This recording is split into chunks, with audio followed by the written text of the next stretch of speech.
Hello, and I hope this video finds you well. Wanted to make a brief one today about confidence and about confidence's true source, where confidence really comes from. Confident is something everyone wants to be, and we want to be seen in that way. And more so, I think we want to feel that way. And I want to talk about the feeling of confidence and, again, what it means, where it comes from, and then a bit of the paradox of confidence, what we need to release, what we need to let go of in order to be that way. And I'm walking around a very beautiful neighborhood here in Santa Fe, New Mexico, while filming this video, and that's not a coincidence, because part of what I want to talk about is how confidence necessarily comes from the environment, comes from something outside the self. And that's important because it has political implications. Makes us realize that we are not responsible for our own confidence if we feel that way. And therefore that we can help other people become confident through spreading love. I think I'm horribly backlit here. So, oh well. Easier to be confident when no one can see me.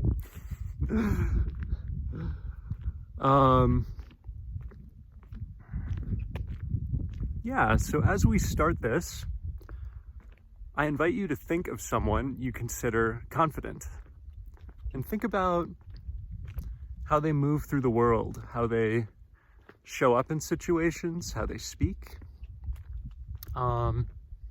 maybe what they do when they're idle, when it's not clear in a situation how one is to behave, maybe how they proceed through goals, how they decide upon goals in their lives, how they evaluate themselves. Think about how they talk about themselves, what their inner dialogue, their self-talk is like. And think about how you feel when you're around this person. So I'm just going to give you a moment to do this. Consider someone who matches the description confident in your life, and think about some of the ways you feel about them, some of the qualities you observe.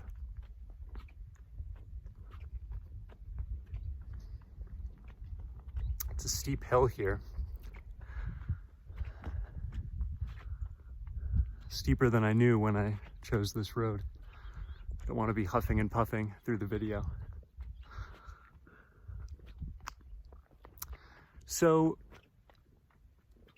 one of the main qualities I notice when I think about confidence is fluidity, or a sense of flow. A more religious word for this is grace. You might think of the person seeming to dance through life.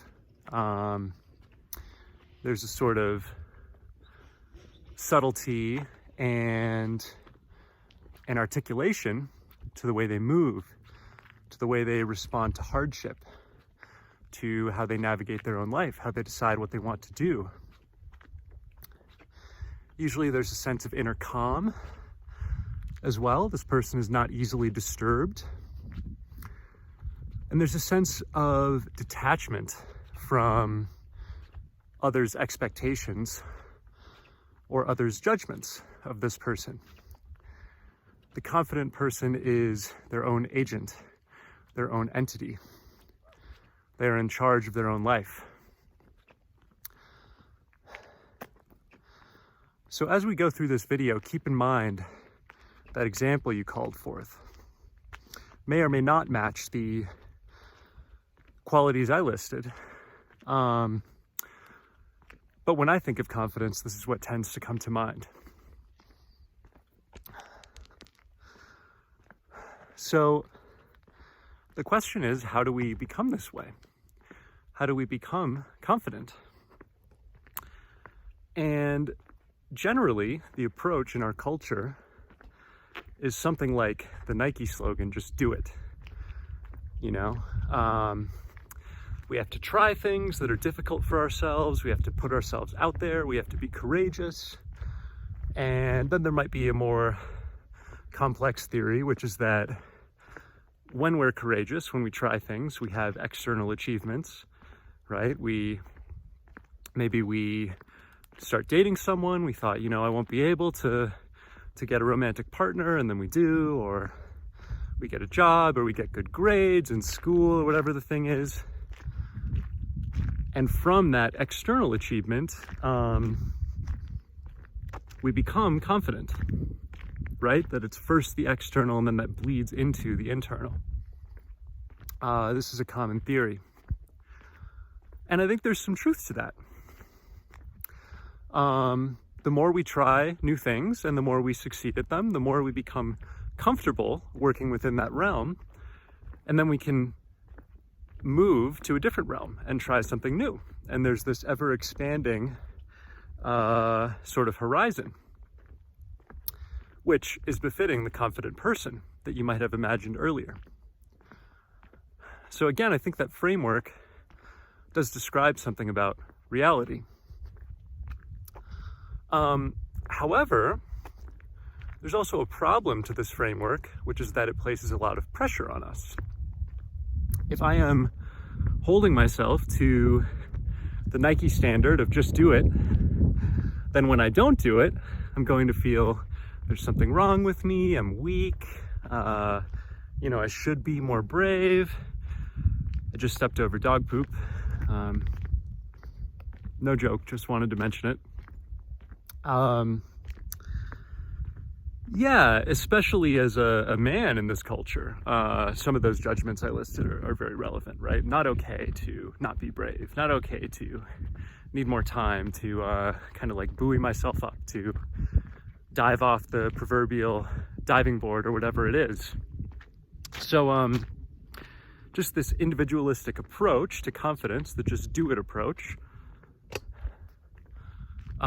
is going to place a lot of pressure, a lot of strain upon us. Can be a standard that we're unable to meet.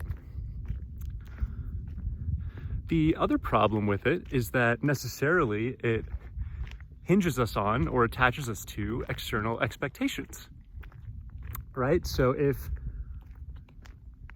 my formula for building confidence is first external achievement and then it becomes integrated, becomes part of my psyche or body or whatever, then I need the external achievement. And what's going to happen when I don't get it? So there's an instability there, which can be dangerous. And we all know examples of that. We have midlife crises, we have musicians who, you know, have a one-hit wonder and then their next album doesn't go anywhere. All sorts of stories like that.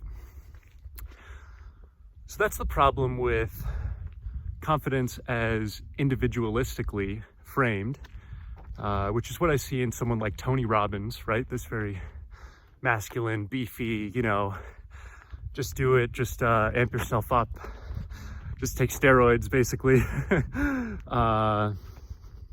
attitude or system. That's what I see there. And it's very common in our culture because our culture is very individualized. The realized person is seen to be an individual, independent from community in this culture. I've talked about that in other videos.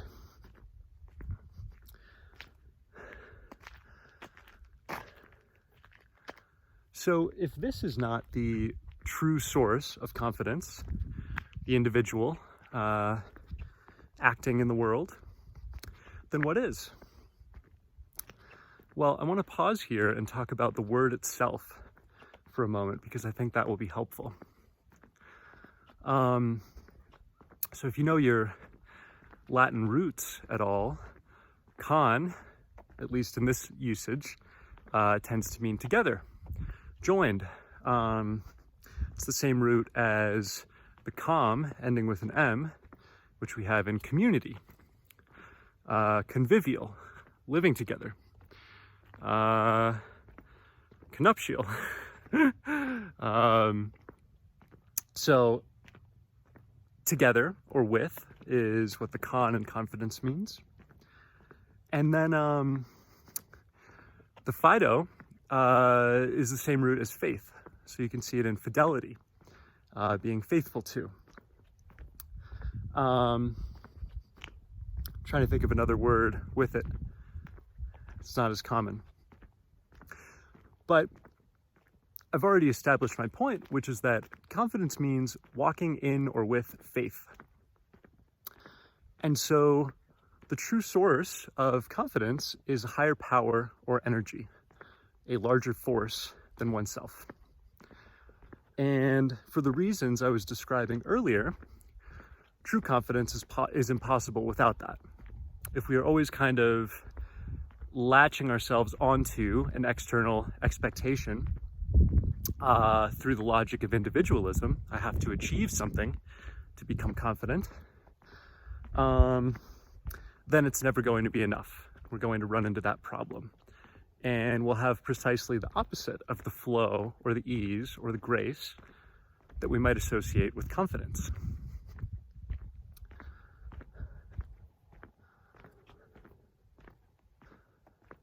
Here, I'll give you a shot of what I'm seeing right now. Did I do that? Oh, so I have to just spin the camera around.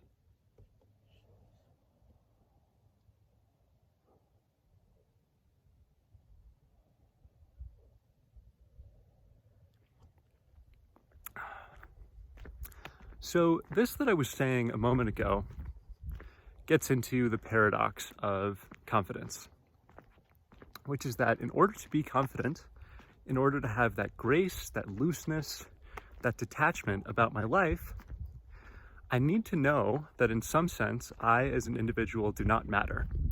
I'm irrelevant, which sounds antithetical to confidence, right? We've heard people really struggling with self-esteem, people really in a depression or whatever, say those kinds of things. You know, nobody cares about me, I don't matter, etc.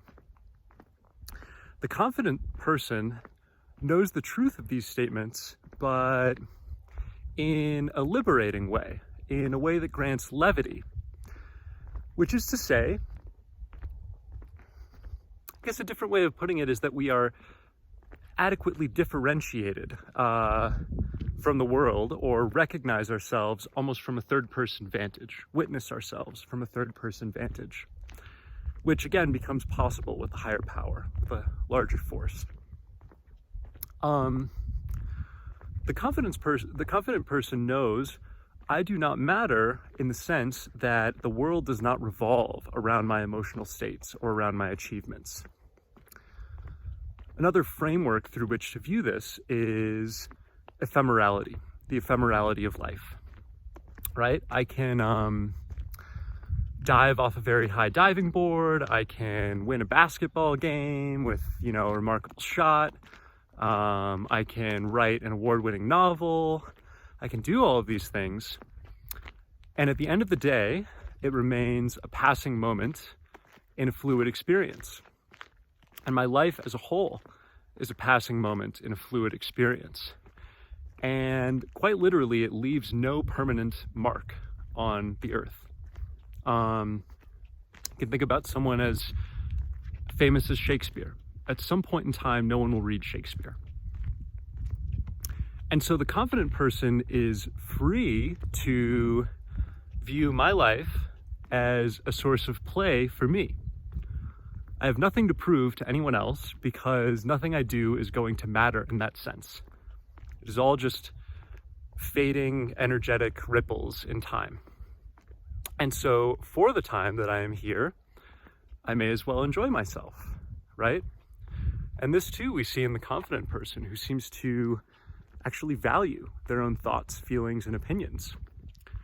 Those things are the closest to home. They are the things most likely to bestow upon me a sense of happiness or joy. They are the things within my control, as opposed to the expectations, the perspectives that I might chain myself to. And so the confident person has that freedom of knowing that paradoxically they are irrelevant.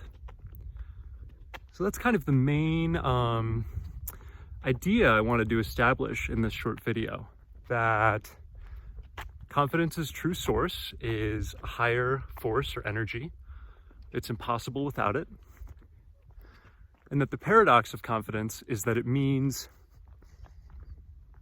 we no longer place importance upon our own achievement or feelings in the way that from the outside we might associate with confidence.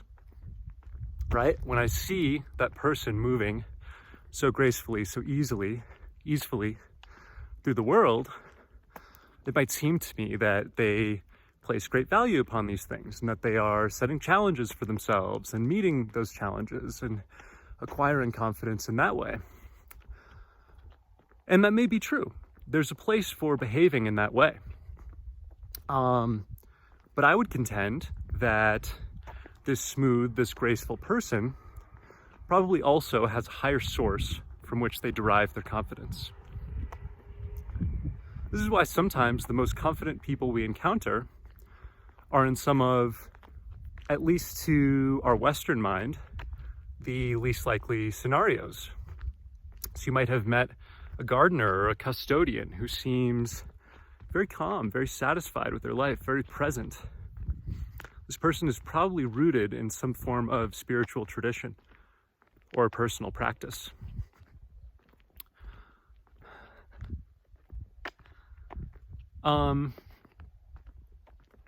Thinking about two things. One is, yeah, I've said that enough times and in enough ways. And the second is that when I come to the end of this road, I'll turn around and then you'll be able to see my face for at least a few minutes at the end of the video. I said that confidence carries a political dimension. And the reason for that is that even if its true source is ultimately something transcendent, something like a higher power, we never experience that but through materiality. So you might think to yourself, wait, that's not true. God is independent of matter. God is this prime mover that is separate from the world, right? And to a degree, that's a conceptual structure I carry as well. However, supposing God is a prime mover, supposing for a moment we accept that framework, then all matter in the universe is literally touched by God, has been set in motion by God. And even apart from that framework, my spirituality doesn't perfectly map onto what I just described. I would say that it is through every mundane piece of matter, as well as every person with whom I interact, that I experience the godly, experience the transcendent. And again, this is why this video is filmed outside in a beautiful location. As I look upon these trees, to me they are lit by, they reflect something higher, something greater, something deeper, something which they may illuminate an aspect, fractal of, but of which they cannot express the entirety. Same is true of the snow. Same is true of the earth here. It's even true of the asphalt, which you might think has been marred by humans. And again, it's true of every person with whom we come in contact. Human beings, like our animal brothers and sisters, are quite literally the vehicles of spirit. This is why we have the concept of soul, each person carrying an independent spirit. This is something I have some doubt about, but it's a useful metaphor. And so if this is the case, if it is through our surrounding environment that we access source, that we access God, spirit, energy, whatever we call it, then the only way to acquire confidence is through a benevolent environment. And so each of us has a duty to alight this quality or to share this kind of environment with every other person. If I am confident, it is because numerous people, as well as just situations at various points in my life, have acted with divine intent for me, on my behalf, have filled me with love, which has made it impossible to look away from the kind of quality I am describing, to see a world other than the one which I am painting in this video. I feel love flowing into me from a source that transcends matter, because my experience of matter has been loving.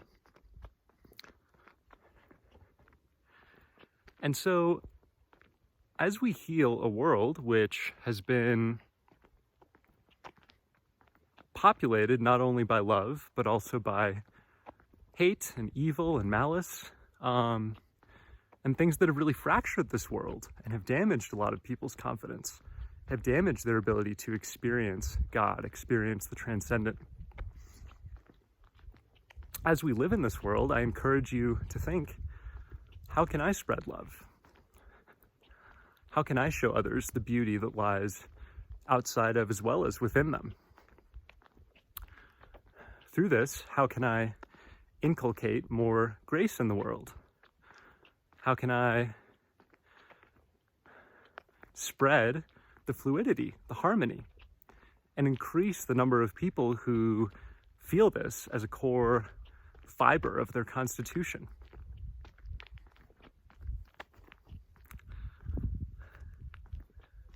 The true spiritual path is not something that ends with us, but rather that invites us to share and explore with other beings,